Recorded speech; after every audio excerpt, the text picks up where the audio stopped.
Ladies and gentlemen, welcome back to Driven Wild. Today we are talking about how I went full-blown Karen on Chick-Fil-A. Discrimination against gig workers is quite common, and sometimes for a good reason, but sometimes it's just because they're being a pain in the butt. And most recently, I had an issue with Chick-fil-A to the point where it escalated pretty badly. I almost never have a problem with a restaurant. In fact, I almost never have a problem with Chick-fil-A. It's just this one time, one guy had to be a total pain in the butt, and he chose to pick a fight with me, and it got pretty bad. Normally, I would isolate this type of content to TikToks, YouTube Shorts, Reels. But this time I needed a full-blown video because this kind of got out of hand. So in this video, we are talking about what happened with Chick-fil-A and myself, how it escalated, what I did, and some tips I would give you in the event that you have to protect yourselves from these ridiculously manipulative people. So with that said, let's talk about the situation. So like I said, it's not abnormal for me to take a Chick-fil-A order, especially down here in South Florida. Customers tend to tip well. People order rather frequently. I have quite a rapport with a lot of the managers that work there. In fact, almost every single time I do it without a snag. Sometimes there's a wait, but that's not really a snag in my opinion. Heck, they even offered me a job as a driver there multiple times. I'm one of the very few drivers that they know pretty well. I get there this time and the order's not ready yet. So I have to wait a couple minutes for the order to finish up. You know how that goes. The order comes out, and this time the supervisor came out to bring the order. He said, "Confirm that you received the order and we can hand it to you."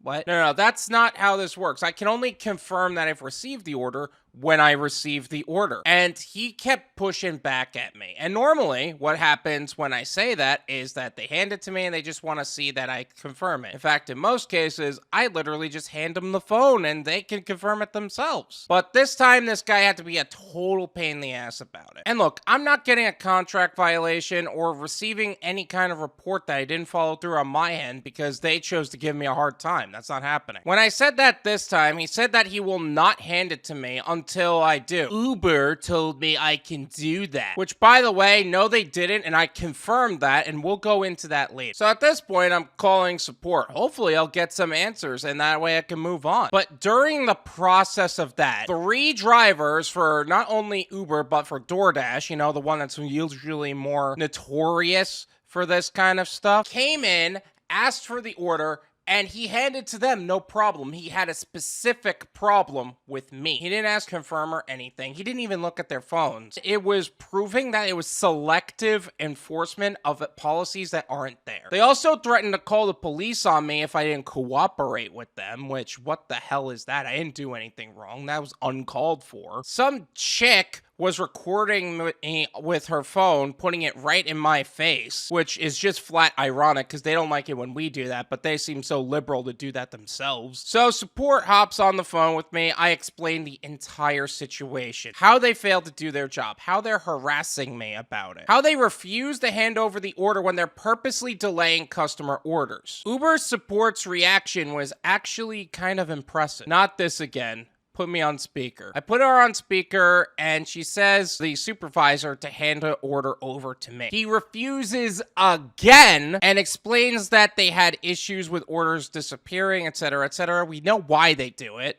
We understand that, but it doesn't change the fact that they're breaking policies. And if you know Uber, you can actually unassign even after you have the order. It really doesn't make a difference. The Uber support agent flipped out on him and said, "This isn't how it works. What he is doing is a violation of contract, and we'll have to make a report on him and his establishment for acting this way." It's amazing how quickly he handed me the order after he realized he can get screwed by this. Now, I was a good sport. In fact, I still let him confirm the order on my phone, and once he handed it to me, I was good to go. The Uber support agent was still going off while this was happening too, and I had to calm her down and explain that she succeeded in getting them to hand me the order. Like, seriously, the fact that I got calmed down because she was yelling is impressive. She sincerely apologized for me having to go through that, and she made sure to note that I was not at fault for any problems that may come up in the future. Which, by the way, I think is a lot for us, including myself, are so quick to say the company doesn't support support us, which they don't, not enough to truly say they do. They do support us at times, and I think we forget to acknowledge the points in which they do, which that was kind of awesome. But of course, I was too petty to leave it at that, so I wrote a Yelp review, I made a complaint to corporate, and I took it to Twitter and TikTok and all that stuff. Turns out that's not as effective as I thought it was, and I'll go into that a little bit later. But I wanted the people upstairs to hopefully handle it so I don't have to deal with that more than once. A couple of hours after that, I received an email from Chick-Fil-A about how the corporation apologizes for their actions and a free dessert, which I could care less about. It was an auto reply. It also came with another email not too long after from the franchisee claiming that they did nothing wrong and they're going to continue to do whatever they want. They also proceeded to call me names, saying that they're saving the video and demanding that I respect them and do whatever they want because they own me. No, they don't. I responded back with proper corrections on the actual policy in which he was breaking and how Uber wasn't having it. The actual events that took place, along with spelling and grammar corrections, because it didn't look like he knew how to do that either, as well as a notice that if this problem continues to persist, that I'm going to pursue legal action. You could say what you want about how I handled that, but I refuse to allow any restaurant or company to gaslight me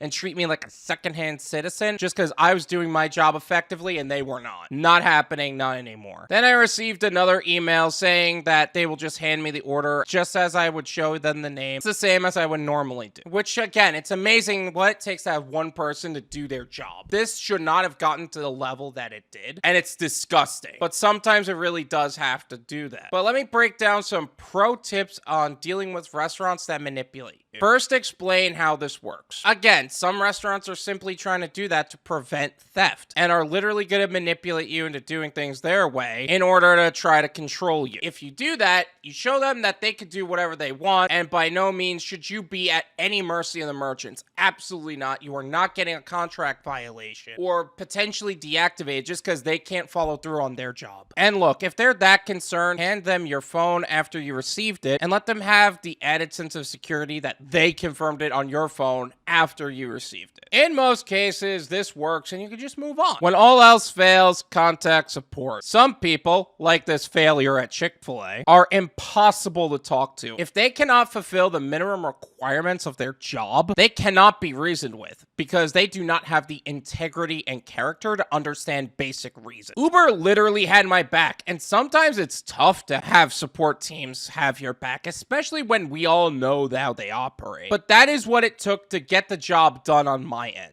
Write a review or contact corporate. You know, some people may call this a Karen move, and look, I'll accept the term Karen at this point, but honestly, it became this necessary, especially with how abusive and manipulative these companies have gotten to be. You would be shocked at how many companies will not do their job until it's public enough of an issue to where they can be penalized for it. Seriously, go over heads, write reviews, take it to Twitter, TikTok, Yelp, wherever. Just make as much noise as possible because it takes a lot of attention to get a job like this done. Don't be afraid to go all the way. Like I said, the franchisee came back and said he did nothing wrong and gaslit me as if I was one of their employees or the girlfriend he cheated on. It took the concept of a lawsuit to have him do his job and inform his people to never do that to me again, which is sad and disappointing, but it was necessary and quite common, actually. It amazes me how much it takes to receive the bare minimum from some people. I'm sure you guys know that. And if you have any reservations about doing that, just know these companies do not have the same reservations of doing that to you. Now, one other thing I want to reiterate here is that I know a lot of people are going to bombard the comments section saying, oh, you could have just listened to them and you would have avoided all this stress, you Karen. And you know what? That point may be fair. But I've had many situations where I've confirmed the order and they were like, oh, almost ready. Oh, wait, we forgot something. Bring this to your car and come back. Bring this to your car and come back. Bring this to your car and come back. And at the end of the day, I ended up with a bad rating, a contract violation, tip baited, etc. because they took their sweet ass time doing their job. Not to mention, you're in business for yourself. You don't work for them. And the fact that they try to pull that and people keep falling for it is just wrong. I will always stand up for myself. I refuse to allow anybody like that to manipulate me again because quite frankly, I'm tired of it. Thank you so much for watching. I really appreciate it. As always, make sure to hit the like button, subscribe if you're new,